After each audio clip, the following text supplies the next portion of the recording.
Hello everyone and welcome to the first of my YouTube Battle Report series.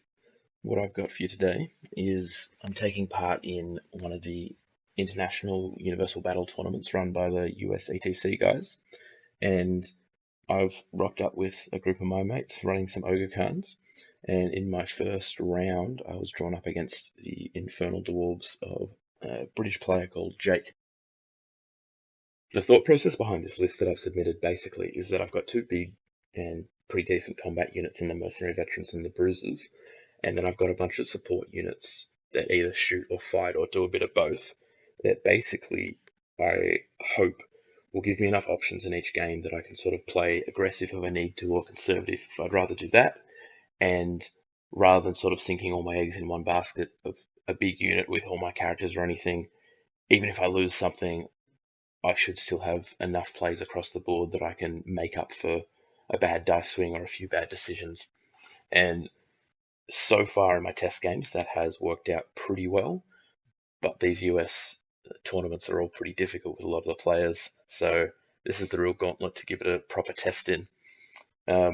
Jake's list looks sort of similar from a mentality standpoint, where he's got a balance of shooting and combat, where it looks again like he can probably fight when he needs to, but he tends more towards the shooting and range damage than I do. And that's sort of how this game would look like it's playing out, because in this game, he obviously outranges me, so I was immediately thinking I'd need to not necessarily rush him, but I'd need to press him in terms of for board space, and I couldn't just sit back and exchange shots with him, because I'd definitely lose if we did it that way. The first picture I have here is from after both of our turn 1 movement phases. The deployment was marching columns and the secondary was secure target. You can see those two little circular dots are the objective markers. We exchanged a few drops in deployment as we had to, but then I ended up just dropping everything for first because I felt that I needed to start putting pressure on him early rather than giving him a free turn of shooting without me having moved anywhere yet. Basically, the thought process that I had going into this was I had the bruisers, the bruiser dart on the right and the 2 units of bombardiers, all scoring units that could help to take that objective. But because it's quite a narrow channel, I was thinking that there wouldn't be sizable combat threats that Jake could send through there.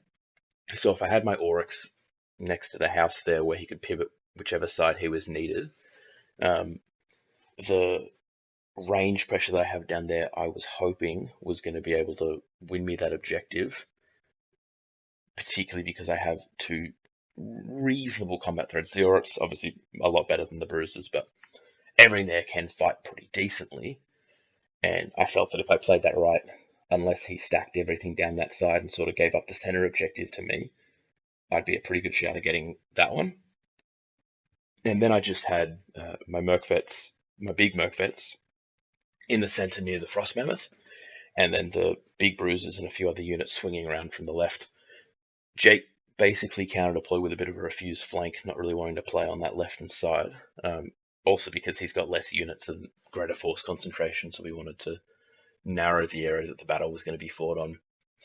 My trappers started to cause some trouble actually very early on, because Jake forgot that they could basically trap multiple things in the first turn. So I was able to trap the water, which didn't actually help me really, but after their first turn move, when they got onto the hill, they could trap that as well, which was quite a problem for him, because obviously he's got those big units. He doesn't want to take DTs on all of them, and that hill could be quite important given that I'm faster than he is with most of my units. The rerolls to charge range could actually be quite influential on the game. In my turn 2, I pushed pretty hard along that left flank.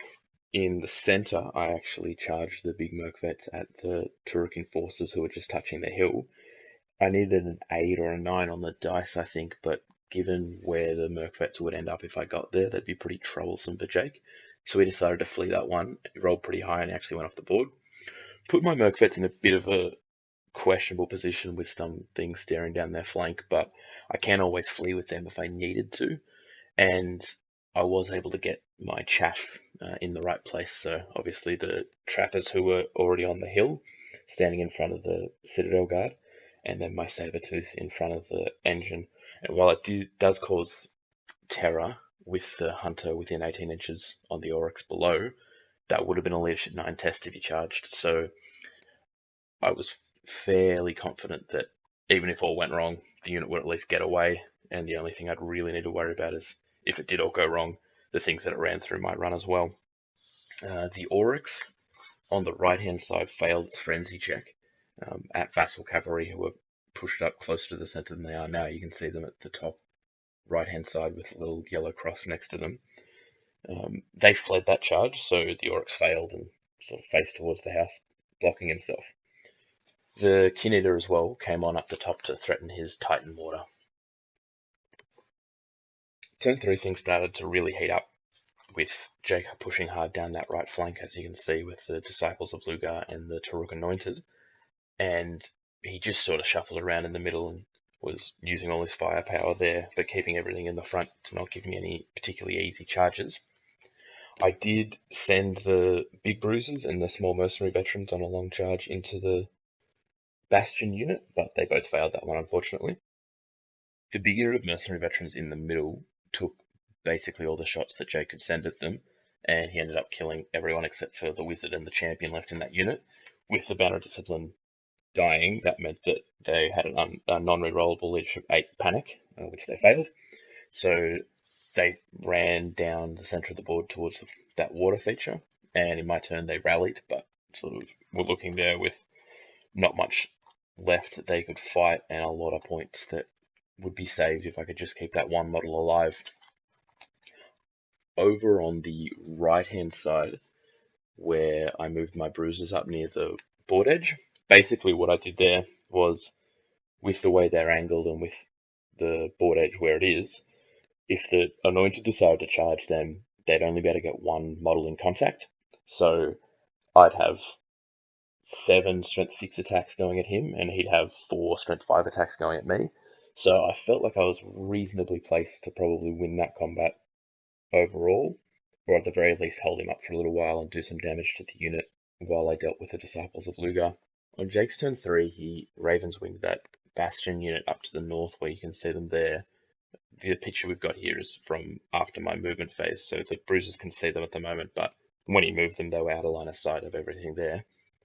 So I didn't have any very good charge targets for myself, and I didn't want to get anything stranded, so I decided to just play it a bit more sensibly in the middle and retreat a bit, try and maintain my hold on that objective. I ended up splitting up the last remaining mercenary veteran and my caster in the middle because basically my plan was to keep my caster in a semi-relevant spot, but hopefully out of range of any of Jake's damaging magic or shooting, and then just get the mercenary veteran the hell away from everything that could kill him, and that would keep me about 400 points if I kept him away. I could have potentially been a bit smarter with him and kept him in range to tip one of the objectives in my favour later in the game, but all I could really think about was getting him out of the way and making sure that nothing killed him.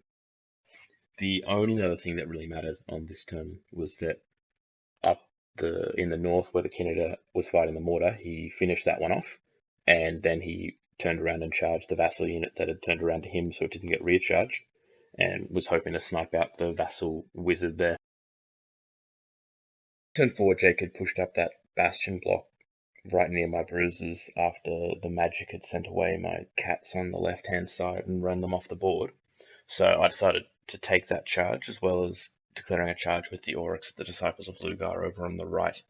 Other than that, basically, I just tried to keep a healthy distance from the Citadel Guard shooting in the middle, but still remaining relevant to the center objective to make sure I can keep contesting that, or keeping enough units there to contest that later on.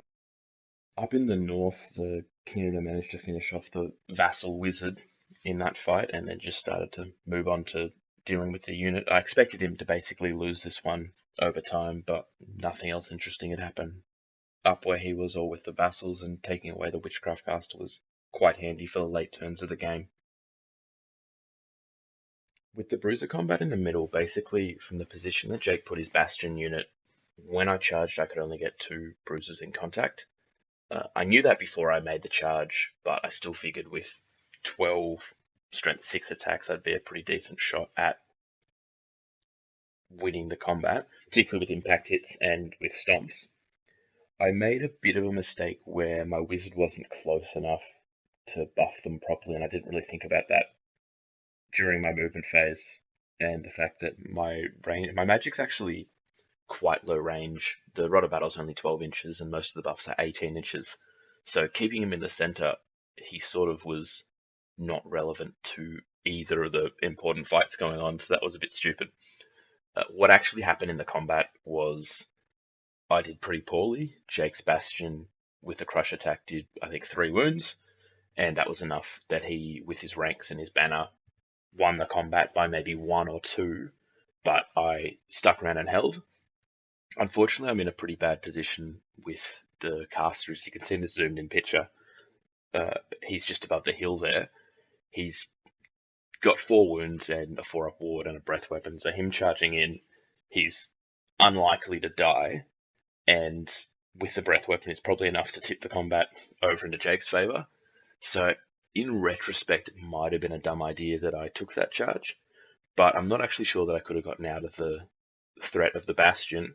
And if I don't charge it, it charges me and does impact hits, which sort of would probably give it enough combat output that it would push it anyway, even if he was getting more of my models into contact. On turn 6, the board's pretty messy all over. The bruisers did lose after the wizard character came in, and they broke from combat, but both the wizard and the bastion pursued and didn't catch the bruisers, so they managed to pop out the other side, with my mercenary veterans and my lead belchers passing their panic checks from that.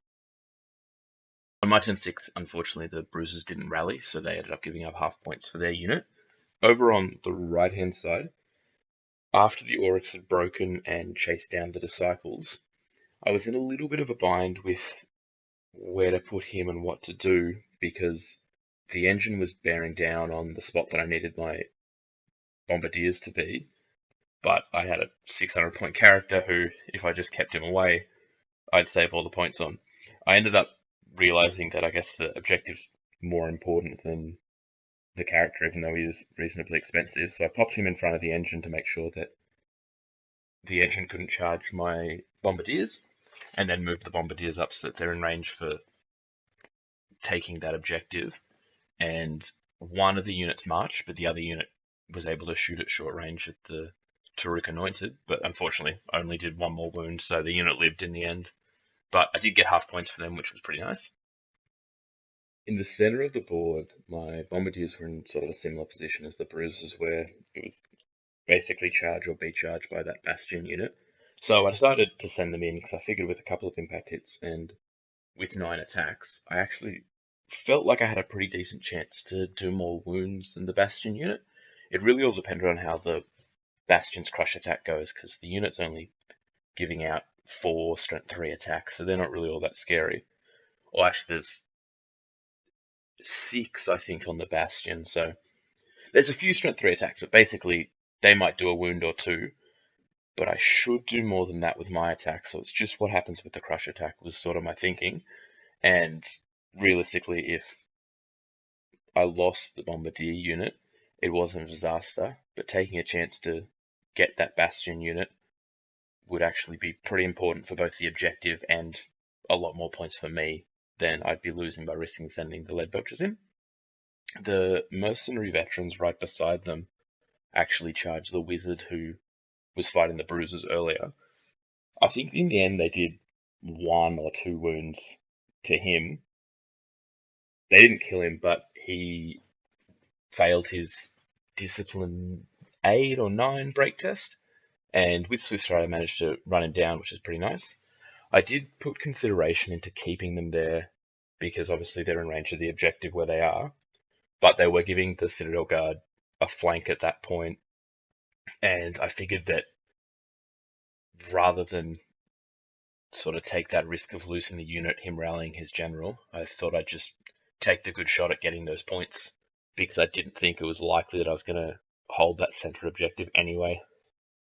So in the end, in the center, my lead belchers actually held on and didn't break from combat, even though they lost the second round. The Citadel Guard pushed up on their final turn to be within 6 of that objective and left the mercenary veterans up the top alone.